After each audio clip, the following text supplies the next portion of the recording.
están listos para la palabra? Ay, bendito. ¿Cuántos están listos para la palabra? Amén. Gloria al que vive. Y yo entiendo que las cuestiones estas que tenemos, estos bozales, no nos dejan, no se oye un aleluya. Bueno, si son tan amables, entonces me gustaría que me acompañen al capítulo 13 del libro de Jueces. Te adoramos, Señor Jesús. Y después ahí voy a leer un versículo y de ahí entonces brincamos al 16, donde leeré 3 versículos más. Amén. Capítulo 13 del libro de Jueces. Cuando lo tengan, digan amén.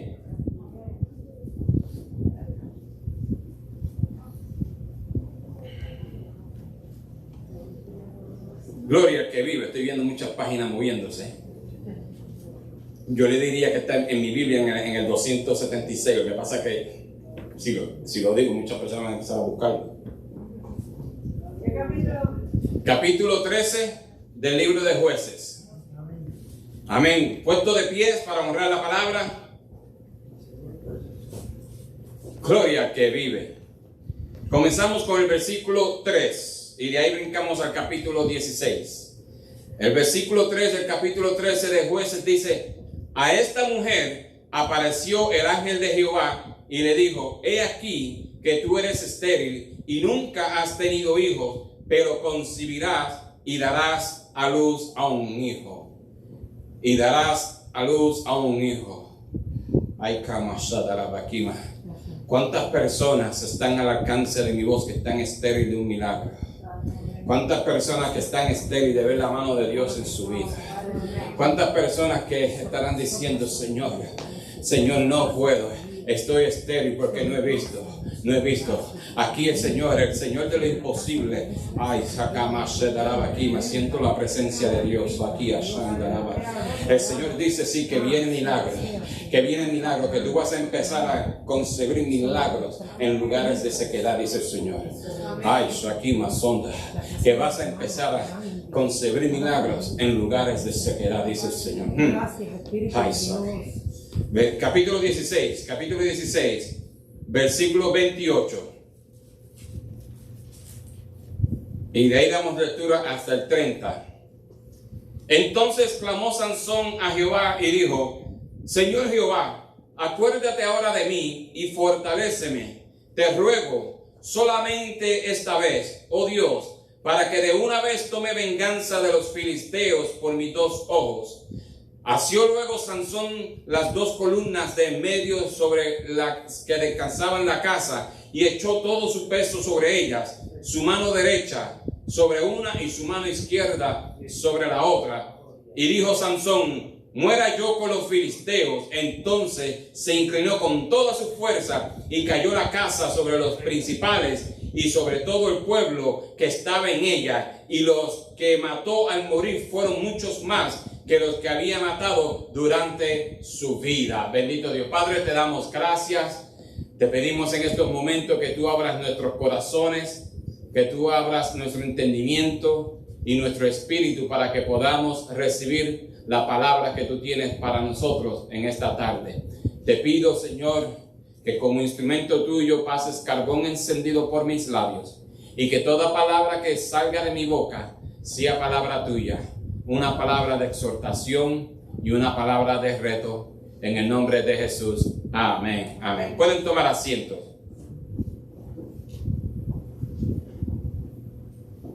El libro de Jueces, cuando usted comienza a leerlo, va a ver que el pueblo comienza a entrar a la tierra prometida y empieza a conquistar tierra. Preguntan porque Josué muere y qué van a hacer y quién va primero, y Jehová le dice al pueblo: pues Judá va primero. Y entonces ellos empezaron a batallar y empezaron a poseer tierra. Pero también es una historia que quizás sea triste, porque en esta historia vemos cómo es que rápidamente que el pueblo conquistaba, entonces el pueblo caía en un tiempo de idolatría, en un tiempo donde ellos básicamente eran apóstatas porque empezaban a adorar a Baal y a Astarot. Astarot era la diosa fenicia de la fertilidad y de la lujuria. Y es triste ver cómo personas que después que han experimentado la gloria de Dios, después que han recibido la gloria de Dios, se olvidan de la misma. Qué triste es cuando nosotros vemos personas, y yo sé que en un momento u otro quizás nosotros lo hemos hecho, pero qué triste es cuando nosotros vemos personas que sabemos que la mano de Dios ha trabajado sobre ellos fuerte, que la mano de Dios ha sido de mano dura sobre ellos y los ha salvado, y de momento se olvidan. Usted los ve y después como que se desaparecen y nunca más los ven, y cuando los ven empiezan a hablar y usted nota que la persona no está donde debería estar. El agradecimiento que deberían tener para Dios no está. Y aunque este libro nos enseña un ciclo, había un ciclo, cuando usted lee todo el libro, usted va a ver que aproximadamente son 14 ciclos donde el pueblo apostataba y entonces el Señor ponía un juez, el pueblo se enderezaba, se arrepentían y se enderezaban, pero prontamente se olvidaban y caían en otro ciclo y Dios mandaba a otra persona, y así ese era el ciclo en el cual se encontraban. Pero a pesar que esto sucedía, este libro también es uno que nos enseña cuál grande es la misericordia de Dios para su pueblo. Cuál grande es la misericordia de Dios para cada uno de nosotros. Porque a pesar que el pueblo caía y idolatraban otros dioses, idolatraban otras cosas, hacían lo malo, estaban en pecado, Dios por su misericordia enviaba a una persona para poder enderezarlos y ponerlos por el camino correcto. Y no lo hizo una ni dos veces. En este libro nada más lo hizo 14 veces. Pero ¿cuántas veces en toda la Biblia nosotros vemos que el pueblo de Dios hacía lo malo y Dios respondía y los sacaban de ese lodo cenagoso, los sacaban de ese pozo de desesperación? Y eso me recuerda a mí que no importa lo que nosotros somos, Dios y su misericordia siempre está con usted. La misericordia de Dios nunca se ha apartado de usted. Quizás usted se haya apartado de Dios, pero la misericordia de Él está sobre usted. Y lo único que usted necesita, lo único que yo necesito, lo único que nosotros necesitamos es arrepentirnos y buscar y llorar y gemir delante de la presencia de Dios. Y su misericordia y piedades serán para usted, bendito Jesús. Entonces es un libro que cuando lo leemos, no solamente leamos y veamos el pecado, lo malo que estaban haciendo, sino vamos a ver lo que Dios hacía por su pueblo, porque nuestro Dios es un Dios de pacto y Dios cuida de su pueblo. Pero también esto es una historia triste porque este pueblo había tomado la bondad y la misericordia de Dios por contado.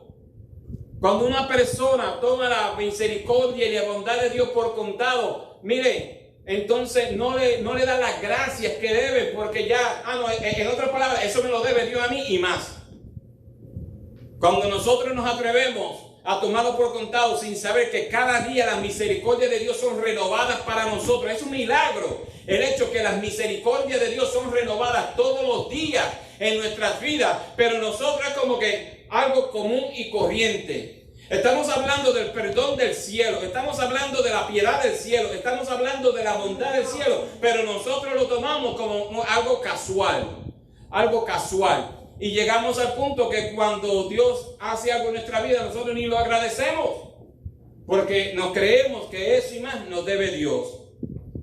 Entonces este libro nos va a enseñar unas cuantas cosas. Yo les exhorto a que lean este libro, les animo a que lean este libro. Pero hay ciertas enseñanzas teológicas que podemos aprender de ella. Y primero es que el pecado no eliminado se convierte en un tropezadero. El pecado no eliminado se convierte en un tropezadero. Pastor, ¿qué usted quiere decir con eso? Cuando usted elimina un pecado de su vida, tiene que eliminarlo por completo, sacarlo por completo, porque si no lo saca por completo, ese pecado tarde o temprano va a salir de nuevo. Imagínese, yo no sé, pero a mi casa nosotros teníamos un contrato con una compañía de esa que hace la fumigación, de eso que para trabajar con los insectos y esas cosas. Y algo que el hombre siempre me decía cuando él venía era que él necesitaba encontrar dónde estaba la sede, dónde estaban ahí de donde ellos todos salían para matarlas ahí. Porque si usted viene y mata a la hormiga, lo que sea, en este lugar, pero aquí es donde se encuentran todas las demás, aquí es donde ellos están concentradas, entonces por más que mate aquí, siempre va a tener hormigas en su casa. Y lo mismo sucede con el pecado. Cuando Dios nos dice que eliminemos el pecado, tenemos que eliminarlo completamente para que no regrese. Y si no lo elimina completamente, cuando el pecado regresa más fuerte. La tentación va a ser más fuerte para su vida. Entonces, algo que nos enseña este libro es ese hecho, que el pecado no eliminado se convierte en un tropezadero para que usted pueda caminar con Dios. Siempre va a haber la persona que va a conocer su pecado. Por más que usted lo esconda, siempre va a haber una persona que va a conocer su pecado. Y si por alguna razón yo estoy equivocado y una persona no conoce su pecado, por lo menos Dios sí conoce su pecado. Su pecado siempre alguien lo va a conocer. Y siempre va a estar ahí como tropezadero. Qué triste es uno tratando de adorar a Dios, uno tratando de alabar a Dios, y entonces el enemigo aquí en el hombro, empezando a susurrarle a uno en el oído. ¿Te recuerdas lo que dijiste ayer? ¿Te recuerdas de la piedrita que le tiraste al vecino? ¿Te recuerdas lo que dijiste de aquella persona? ¿Te recuerdas de los 10 centavos que te entregaron de más en Walmart y no regresaste para dárselo? O sea, son cosas que empiezan a ser tropezaderos en nuestras vidas y no podemos adorar, no podemos alabar. En el Nuevo Testamento conocemos cuando están trayendo una ofrenda y le dicen, deja tu ofrenda aquí y ve y pídele perdón a tu hermano. O sea, no podemos adorar a Dios cuando hay algo que sirve de tropezadero en nuestras vidas. Y el pecado es ese tropezadero. Y eso lo aprendemos de este libro. Aprendemos también que la generación que se levantó no conocía a Dios. O sea, hay una generación nueva que se levanta y no conoce a Dios. Y eso me enseña. El Señor inmediatamente habló a mi oído y me dijo, y es lo que está sucediendo hoy. Se ha levantado una generación agnóstica, una generación que verdaderamente no quiere saber, no quiere conocer de las cosas de Dios. Fíjese, y esto es lo extraño, que esta generación tiene un hambre de buscar algo divino. Ellos tienen un hambre de buscando el porqué de la vida. Tienen el hambre, pero no quieren saber de Dios. Y no estoy diciendo todo, porque hay muchos jóvenes que están encendidos en fuego. Hay muchos jóvenes que están haciendo la obra de Dios, que están trabajando para Dios y que Dios los está usando grandemente. Pero por la mayoría, la generación que se ha levantado es una generación que no conoce a Dios. Así sucedió con ese pueblo. Después de la generación de Josué y los que estaban con él, después de esa generación se levantó una que no conocía, no querían saber de Dios. Y eso causaba y causa problemas hoy también. Por causa de esta generación estamos viendo cosas que están sucediendo en la tierra que no deberían estar sucediendo, pero están sucediendo por la falta de conocimiento de Dios. En el libro de Oseas nosotros leemos que mi pueblo perece. ¿Por qué? Por falta de conocimiento. Si no hay conocimiento de Dios, si no conocemos al Dios Todopoderoso, si no sabemos que Él puede ayudarnos a caminar, si nosotros no aceptamos el hecho que hay un camino que conduce a la vida, entonces vamos a caminar por el camino erróneo. Y eso está sucediendo hoy. Entonces, ¿cuál es el trabajo de la iglesia? ¿Cuál es el trabajo de usted? ¿Cuál es el trabajo mío? ¿Cuál es el trabajo de todos nosotros? Interceder por un pueblo. Porque dice ahí que cuando caían en el pecado, entonces ellos gemían, ellos lloraban, y entonces Dios enviaba un juez para ayudarlos y sacarlos, liberarlos de ese lugar. Entonces nosotros debemos estar hoy más que nunca intercediendo, orando por la juventud, orando por la nación, orando por los gobiernos, orando por el mundo entero, porque todo, si no lo hacemos, nos va a afectar. Nos afecta en la economía, nos afecta en la salud, nos afecta en las provisiones, nos afecta en todo. Entonces necesitamos, Dios está preguntando en los tiempos de hoy, Dios está diciendo, ¿a quién puedo yo enviar? ¿A quién puedo yo enviar? Y yo sé que muchas personas, heme aquí, pero no conocen cuando ellos dicen heme aquí, qué es lo que ellos están diciendo verdaderamente. Cuando usted dice heme aquí, usted se está comprometiendo a convertirse en un obstáculo para el infierno, en un obstáculo para que las cosas negativas no lleguen, para que no afecten. O sea que usted va a empezar a pelear por un pueblo, usted va a empezar a echarse batallas que no eran de usted, se las va a empezar a echar arriba. Pero si usted se va a atrever a decir heme aquí, antes que usted lo diga, primeramente asegúrese que usted esté bien. Hello. Asegúrese que usted esté bien, porque si se tira esa batalla encima y usted no está listo, le van a dar una pela. Le van a dar una pela. No sea que como aquellas personas, cuando trataron de sacar un demonio, dice, a Pablo yo lo conozco, Jesús yo sé quién es, pero ustedes quiénes son. Y le dieron una pela. Debemos estar listos para la batalla. Debemos estar listos para el llamado, para poder gemir, así como Daniel gimió por el pueblo, así como Jeremías gimió por el pueblo, así como muchas de las personas de los héroes de la fe gimieron por el pueblo. Así nosotros tenemos que gemir por el pueblo, porque hay una generación que se ha levantado que no conoce a Dios, que no quiere conocer a Dios. Aquí también podemos aprender que el poder que la tentación y el pecado puede tener sobre un pueblo. El poder que la tentación y el pecado puede tener sobre un pueblo. Imagínense cuando Moisés estuvo 40 días, 40 noches con el Señor y va bajando del monte con las tablas. Y de momento cuando se encuentra con Josué, que estaba a medio camino, como quien dice, y van caminando hacia el campamento, está diciendo José, oye, parece que hay fiesta, están las cosas buenas allá abajo. Y dice que cuando llegan habían hecho el toro de bronce, de oro. Y ellos estaban haciendo y sacrificando. Y las cosas que ellos estaban haciendo, créanme que no se pueden ni decir. Es más, ni una película de eso se puede hacer de las asquerosidades que ese pueblo estaba haciendo. Un pueblo que era supuestamente el pueblo escogido de Dios. Entonces se encontraban haciendo esas cosas. No pudieron vencer la tentación. No pudieron vencer el pecado. Hermanos, la tentación hay que echarla fuera rápido. El pecado hay que echarlo fuera rápido antes que ponga raíz. Porque una vez pones raíz, es bien difícil de matar. También aprendemos algo bien poderoso en esta historia del libro de los jueces. Y es el pacto de Dios. El pacto de Dios. Todos nosotros tenemos un pacto, somos pueblo de pacto. Y no somos pueblo de pacto por el pacto abrámico, o el de Noé, o el de Moisés. No somos pueblo de Dios por ese pacto, somos pueblo de Dios por el nuevo pacto, aquel que fue firmado con la sangre del Cordero, con la sangre de Jesucristo. Nosotros somos un pueblo de pacto. La Biblia dice que es el mejor pacto, bendito Dios. Entonces usted y yo estamos viviendo bajo el nuevo pacto, o sea, bajo la protección divina de Dios sobre nuestras vidas, donde la sangre del Cordero nos ha limpiado, donde la sangre del Cordero ha tocado tu corazón y ha quitado todos los pecados de nuestras vidas. Ese es el pacto en el cual usted y yo vivimos. Y algo poderoso que yo aprendo cada vez que yo leo la Biblia, pero cuando yo leo el libro de los jueces más todavía, es el hecho que yo entiendo que el pacto de Dios, el poder de Dios, se demuestra, sale a la luz cuando el pueblo está más débil.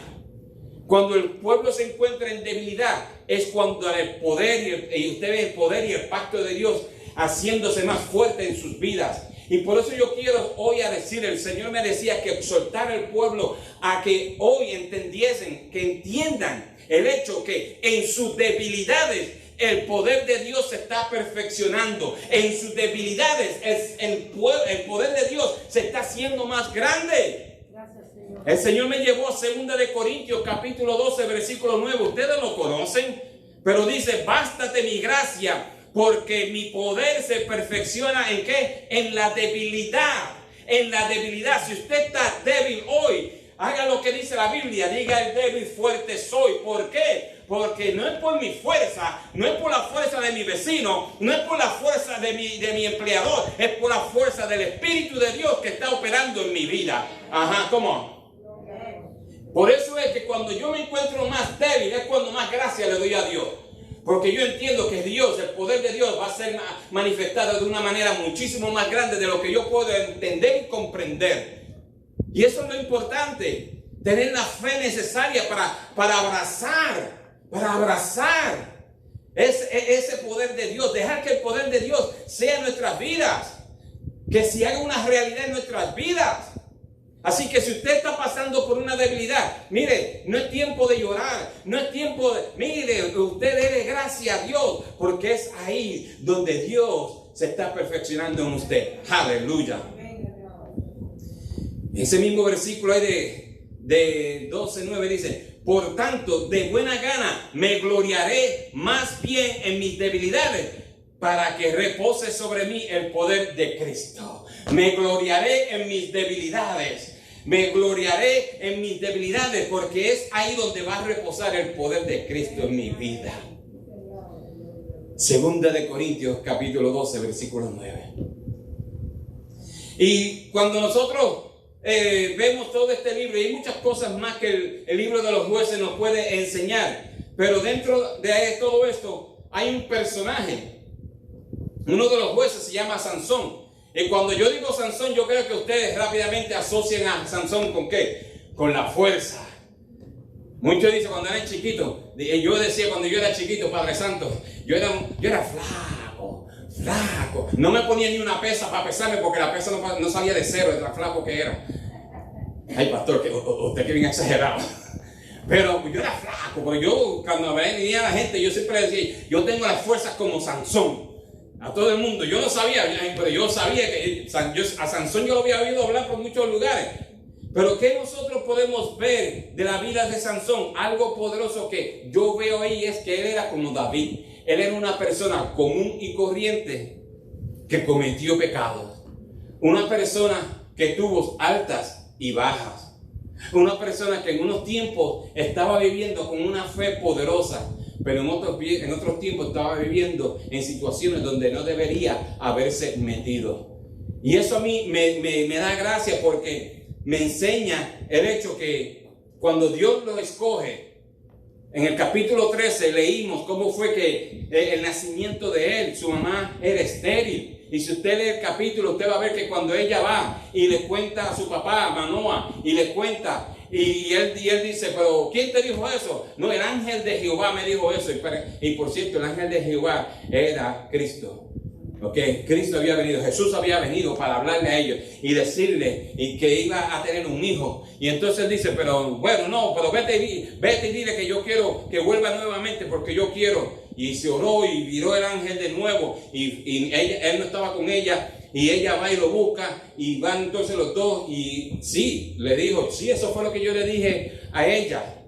Y dice entonces que él le dice, pues mira, quédate aquí que yo voy a cocinar para que todos comamos. Pero entonces le dice, está bien, tú cocinas, pero yo no voy a comer nada. Pero dice que hubo un milagro poderoso. Dice que cuando el humo subía, cuando el fuego subía, en ese mismo fuego, en ese mismo humo, el Señor sube al cielo. Bendito Dios, el Señor sube al cielo en tu sacrificio. El Señor está en el cielo para ti. Y cuando yo oigo esto, yo entiendo que yo soy especial para Dios. Yo soy especial para Dios. Yo no sé las cosas que usted haya hecho. Lo único que yo sé es que Dios lo ama. Que Dios es un Dios de perdón. Que Dios es un Dios de misericordia. Yo sé que mi vida era perdonado mis pecados. Era perdonado mi tiempo, mi shortcoming, como quien dice, mi tiempo cuando no he andado bien. Y Dios lo ha perdonado. ¿Por qué? Porque somos escogidos. Somos escogidos. Entonces, vamos a vivir de tal manera, vamos a vivir entendiendo que usted y yo fuimos escogidos, como dice Efesios capítulo 1, versículos 4 y 5, según nos escogió en él antes de la fundación del mundo. Antes de Génesis 1, cuando empieza a decir que que el Espíritu estaba rondando por la tierra y estaba todo vacío, oscuro y vacío, antes de todo eso, antes de que Dios entonces dijera, hágase esto, hágase aquello otro, hágase aquello, antes de todo eso, ya tú habías sido y nosotros habíamos sido escogidos. ¿Sabes? cuando yo pienso en estas cosas, yo lo único que puedo ver es la maravilla de Dios. ¿Cómo es que antes de que tú fundases la tierra, los océanos, las estrellas, el sol, la luna, el hombre y todo, ya tú me habías escogido? Todo es por la presencia de Dios, por el conocimiento de Dios. Y sigue ese versículo diciendo en Efesios capítulo 1, según nos escogió en él antes de la fundación del mundo, para que fuésemos santos y sin mancha delante de él, en amor, habiéndonos predestinados para ser adoptados hijos suyos por medio de Jesucristo. Para ser adoptados, fuimos escogidos, fuimos predestinados por la presencia de Dios. ¿Para qué? Para ser adoptados como hijos en el reino. Usted debe empezar a vivir, usted debe empezar a andar, usted debe empezar a caminar y hablar de la manera que usted es, que usted pertenece al reino de los cielos, al reino más poderoso que hay en todo lugar, es el reino de Dios, el reino divino. Empecemos a caminar como Él. Vamos a demostrar que verdaderamente somos personas del reino. Amén. Bendito Dios. Y eso me enseña el hecho aquí que usted y yo fuimos escogidos y predestinados. Escogidos y predestinados. Y de eso hablamos después en otra predicación. Y todo por la presencia de Dios. Pues Dios ya conocía sus obras. Dios ya conocía todo en su vida. Ya Dios lo conocía. Y Dios dijo, ese es un hijo mío. Esa es una hija mía. Y si usted está aquí en esta tarde, cuando usted salga de aquí, no salga sin entender, sin estar seguro o segura que usted es un escogido de Dios. Que usted es un escogido de Dios. En las redes sociales, que usted es un escogido de Dios. Gracias, Señor Jesús. Yo no sé, cuando éramos pequeños y íbamos para la cancha de baloncesto, y entonces empezaban dos, eran los capitanes, y ellos empezaban a tirar, y el que caía así en el canasto, entonces, ok, yo escojo a este. Y venía de tres más, y yo escojo a este. Y así iban haciendo el equipo. Y yo me recuerdo que cuando me escogían a mí, yo era, mire, aquí yo el flaquito de Lidia. Así, yo iba con el pecho así como las palomas. ¿Cómo es que está tú? Así hacía las palomas. Porque yo decía, me escogieron para el equipo. Y si así me sentía yo cuando en esta tierra, imagínense cómo me siento yo ahora, reconociendo que Dios, el Todopoderoso, me cogió y me escogió a mí para su equipo. Amén. Alabado sea Dios. Entonces entendamos que el poder de Dios es grande en su vida. Ahora, en el capítulo donde estábamos hablando, si usted lee ahí en los primeros versículos, va a entender que Sansón fue llamado desde el nacimiento para hacer un voto nazareo, no nazareno, nazareo. ¿Ok? Y lo importante de esto es que fue desde el nacimiento, que era raro. Por lo general, las personas tenían voto nazareo, lo hacían más tarde de su vida. Pero Sansón, el voto de él era desde el nacimiento hasta el tiempo que él muriera. Hasta el tiempo que él muriera. Pablo fue un nazareo. Y hay otras personas en la Biblia que fueron nazareos también. Y ya ustedes conocen la historia de Pablo. Pablo lo hizo después. Usted va al capítulo 18 de Hechos, si usted lo va a ver ahí. Fue después, cuando ella estaba más anciano, ya estaba ministrando, que entonces él hizo el voto nazareo. Y a mí me enseña esto porque dice que no iba a tomar ni sidra. Y la sidra está hablando de la libertad de operar bajo el control de Dios. Cuando nosotros hacemos el voto con Dios, nosotros estamos diciendo que nosotros vamos a operar ¿bajo qué? Bajo la influencia del Espíritu Santo. No bajo la influencia de todo el jugo que sale de las uvas. Estamos hablando de aquello que puede emborrachar a la persona, que puede hacer que sus sentidos se pierdan. Entonces una persona que hace un voto para Dios debe ser una persona que está andando bajo la influencia del Espíritu Santo, bajo la influencia de Dios. ¿Cuántos de ustedes aquí, yo espero que sean todas las manos, están andando hoy bajo la influencia de Dios? Yo creo que debe ser todos nosotros, ¿verdad? Porque nosotros hicimos el voto cuando nos convertimos. En el momento que nosotros nos convertimos, nosotros inmediatamente nos separamos del mundo. Empezamos a vivir una vida diferente. Dice aquí también que parte del voto era que no podían cortarse el pelo. El pelo habla de la identificación de su separación para Dios, o sea, una marca visible. Si usted ha sido separado para Dios, entonces usted tiene que andar de tal manera que sea una marca visible del reino de los cielos en esta tierra.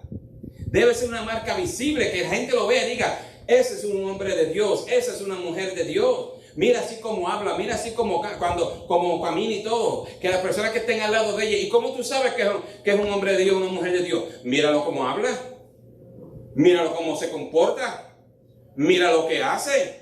Esa es la marca visible. El pelo para Sansón era lo que lo identificaba. Todo el que lo veía decía, ese es un nazareo. Pero para nosotros, nuestro pelo es nuestra vida entera. Te adoramos, Jesús. Y hay algo que esto está poderoso. Porque así como nosotros damos testimonio por lo externo, damos testimonio, tenemos que tener en cuenta entonces en qué hacemos, cómo trabajamos. En el capítulo ahí, en la historia, creo que en el 16, habla y dice que cuando ellos llegan a Gaza, cuando él llega a Gaza, dice que en el versículo 1 que va, encuentra y se va con una ramera, con una prostituta. Entonces miren esto, el hombre tiene el pelo largo, el mundo sabe que es un nazareo. Todo el mundo sabe que ese hombre ha sido separado para Dios, pero aquí lo ven entonces andando con una prostituta, andando con una ramera. Y para nosotros, ¿qué significa eso? Que así como nosotros, el pueblo puede ver que somos cristianos, ellos también están juzgando las obras de nosotros. Y por consiguiente, usted y yo debemos ser sabios en cómo caminamos, en cómo nos conducimos, en qué hablamos, en qué oímos, en qué nos metemos. Porque la marca que hay en nosotros es visible. Es visible. Porque yo he oído de muchas personas que han dicho, adiós, pero y ese no dice que es cristiano. Y mira lo que está haciendo. Y ahora, gracias a Dios, bueno, no digo gracias a Dios, yo creo que eso es un instrumento del infierno, pero las redes sociales. Usted ve las personas que se meten en lugares los días antes de culto, los sábados, se meten en lugares donde no deben estar y vienen y sacan retratos pensando que esos solamente son para ellos, pero lo que no entienden es que millones y millones de personas ven esas cosas, y aquellas personas que saben que son cristianos, lo primero que dicen es, pero si esta persona no es cristiano, ¿y qué es eso que yo estoy viendo ahí? Hello. Le voy a hablar a las hembras, a las mujeres. Bueno, en esta iglesia, no, pero voy a hablar en general. Mira, óigame, en las redes sociales, usted y yo vamos aquí a hablar. Pero es algo que llora delante de los ojos de Dios. Cuando a mí me sacaban los retratos, de frente. Hoy cuando se quieren sacar retratos, ya están a ley de romperse el cuello, porque quieren darle una vuelta atrás y virar el cuello para que el único que se vea de frente sea la cara. Usted sabe lo que estoy tratando de decir para no ser más gráfico. Pero entienden lo que estoy tratando. Y eso es lo que estamos viendo. Son cosas que yo no me explico. Pero entonces, cuando vienen las personas, lo ven y dicen, pero tú no me dijiste a mí que tú vas a la iglesia tal y que tú eres cristiana. O que tú eres cristiano. Entonces, nuestro llamado nos debe enseñarnos que también tenemos una responsabilidad delante del reino en cómo nosotros nos comportamos. ¿Qué yo digo? ¿Qué yo hago? Mire, no coja aquí el guille de Samuel y quiera imponerle las manos a nadie. Déjeselo a Dios. ¿Usted sabe lo que estoy diciendo? No le imponga las manos a nadie. Deje que el Espíritu lo haga por usted. Y dice que tampoco podía tocar los cuerpos muertos. Cuando dice de los cuerpos muertos, está hablando de la idolatría de las cosas muertas. ¿Cuántas veces o cuántas personas no conocemos nosotros que siempre quieren regresar a lo muerto? A eso en el pasado. Si se fue, se fue. Si se fue, se fue. No vivamos tratando de agarrar, tratando de traer con nosotros ese pasado donde quiera que vamos. Las cosas que son muertas, that's it, ¿no? Mire, déjala y siga hacia adelante. Porque si el Dios Todopoderoso permitió que muriera, eso quiere decir que algo mejor viene para usted. Algo mejor viene para usted. No sé por qué, pero siento el espíritu, la unción que está cayendo sobre mí ahora. Mire, deje las cosas muertas en el pasado, que los muertos mismos entierren sus propios muertos. Usted solamente preocúpese por lo que Dios le va a dar ahora, de aquí en adelante, por el presente que Dios tiene para usted. Amén. Hay un futuro glorioso, pero usted necesita abrazarlo. Usted necesita verlo con sus ojos espirituales, verlo. Es pues la fe, la certeza de lo que se espera, la convicción de lo que no se ve. Traducido a mi lenguaje, eso quiere decir que yo tengo la fe de que Dios va a hacer lo que Él dijo que iba a hacer. Eso es lo que Hebreos 11:1 para mí significa, que yo estoy seguro, totalmente convencido que Dios va a hacer lo que Él dijo que iba a hacer. Entonces yo me rehúso vivir arrastrando el pasado. Yo me rehúso vivir tratando de levantar, tratando de resucitar los muertos del pasado. No, me rehúso a eso. Y usted debe hacer la misma convicción, decir, yo me rehúso. Y desde este momento en adelante voy a vivir con el futuro glorioso que Dios tiene para mí. Gracias, Señor. Y hay muchas cosas más que podemos aprender. Pero voy a hablarles solamente, ya que el tiempo está avanzando, de algunas de ellas. Primeramente, el nacimiento de Sansón significa la provisión de Dios en el tiempo y en los tiempos del no. Cuando usted lea la historia de Sansón, entiendan que él nació en el tiempo del no, en el tiempo donde ellos estaban esclavos, en el tiempo donde estaban bajo presión, en el tiempo donde no tenían la provisión necesaria. En esos tiempos nace Sansón, y eso a mí me enseña que en los tiempos del no hay un sí de Dios.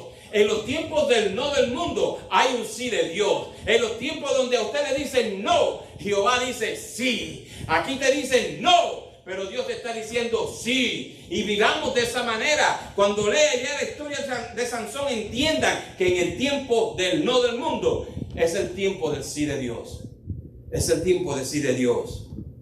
Dios es un Dios de misericordia que guarda su pacto. No se olvide, no retrate, no camine en reversa. Como decimos en mi país, para atrás ni para coger impulso. Camina hacia el frente. Camina hacia el frente. Porque el Dios Todopoderoso es un Dios de pacto, que guarda el pacto. Dios no miente ni se arrepiente. Él dijo y no hará. Así que usted, miren hermanos, ustedes son poseedores. Me decía el Espíritu esta mañana, ustedes son poseedores de una gran promesa. Una promesa de sí y amén de parte del Dios Todopoderoso. Una promesa de resurrección, de revelación. Una promesa de poder. Una promesa donde todos sus sueños serán levantados. Una promesa de sanidad. Una promesa donde Dios Todopoderoso promete pelear por usted. Una promesa donde Dios dice, yo voy a ir delante de ti. Una promesa donde Dios dice, yo voy a hacer caminos en el desierto. Voy a tener manantiales en el desierto. Esas son las promesas que usted y yo tenemos. Porque Dios es un Dios de pacto. No es por la tarjetita de negocio de nosotros que diga, yo soy el presidente tal. A Dios le interesa esa palabra, una cosa, Señor. Dame otra. A Dios no le interesa eso. A Dios lo que le interesa es un corazón contrito y humillado. Amén. Y Él no lo va a despreciar. Amén. Cuando uno accede, el enemigo es organizado. Los ataques que tenemos no son a la suerte. Usted ha sido elegido por el infierno mismo, pero Dios tiene otros planes. Los ataques que usted está pasando, las situaciones, las tribulaciones, las situaciones difíciles por las cuales usted pasa, ha sido un ataque organizado por parte del infierno. ¿Para qué? Para matarle, para robarle. Pero Dios tiene otros planes para ustedes. Cuando usted salga de aquí, salga declarando, Dios tiene un plan nuevo para mí. Dios tiene un plan grande para mí. Hermanos, sin el pacto, usted y yo no podemos ser salvos. Sin el pacto, usted y yo no podemos ser salvos. Solamente por la sangre de Jesucristo que nos limpia de todo pecado, es que usted y yo podemos ser salvos. En esta tarde, cuando usted salga, ahí en las redes sociales, cuando usted termine, que no sea esta la tarde que usted sigue lo común y lo normal, que sea esta la tarde donde usted dice, donde usted le dice a Dios, sí, donde usted le dice a Dios, yo voy a caminar por ti. Tu sangre me ha limpiado, yo lo acepto. Yo acepto tu sangre sobre mi vida. Yo acepto tu perdón en mi vida. Digo esto, Shakima Sota la Bakima, porque hay muchas personas que no aceptan el perdón de Dios. Dios los ha perdonado, pero viven con esa carga. Si Dios te ha perdonado, hijo, si Dios te ha perdonado, hija, ¿quién eres tú? ¿Quién es usted para decirle no al perdón de Dios? ¿Quién es usted? Vamos a andar, si Dios ya nos ha perdonado, entonces vamos a caminar de esa manera. No debemos caminar tirándonos los pecados en nosotros. Esto pasó porque yo hice esto. Esto pasó porque yo no hice esto. En el mundo pasado yo hacía esto. En el mundo pasado yo hacía esto otro. A Dios no le interesa. A Dios lo único que le interesa es que Él te ha dado el perdón y que tú aceptes, que usted acepte el perdón de Dios para su vida. Cuando salga de este templo, salga con ese entendimiento que usted ha sido perdonado por el Rey de Reyes, por el Señor de Señores, y que en un tiempo no muy lejano, y yo digo no muy lejano porque yo creo que estamos empezando a experimentar los últimos tiempos ahora, en un tiempo no muy lejano, usted y yo vamos a estar cara a cara delante del Dios Todopoderoso. En la Biblia dice que el que veía a Dios cara a cara no podía porque moría. Pero nosotros por la eternidad de eternidades vamos a estar viendo la cara de Dios. Por la eternidad, y siento la unción de Dios, vamos a estar viendo cara a cara al Dios Todopoderoso sentado en el trono y a los 24 ancianos. Y vamos a estar viendo las multitudes y vamos a oír esa canción que dice aleluya. Aleluya, aleluya. Vamos a estar oyendo ese coro celestial. Usted va a integrarse a ese coro celestial. Usted va a llegar a un momento donde no va a haber muerte, no va a haber enfermedades, no va a haber lloro, no va a haber llanto, no va a haber nada de eso. Ese es el futuro que le espera a usted. Así que acepte el perdón de Dios. Hoy usted ha llegado a este lugar. Usted se ha comunicado a través de las redes sociales. ¿Por qué? Para que entienda que no debe seguir caminando, porque Dios lo ha perdonado a usted por las cosas del mundo.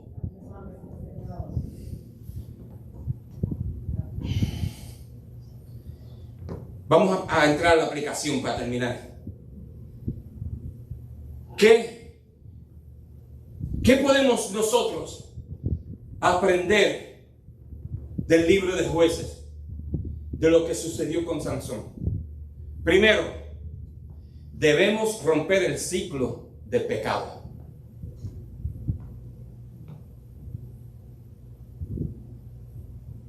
Cuando hay un círculo, si usted dibuja un círculo en un papel,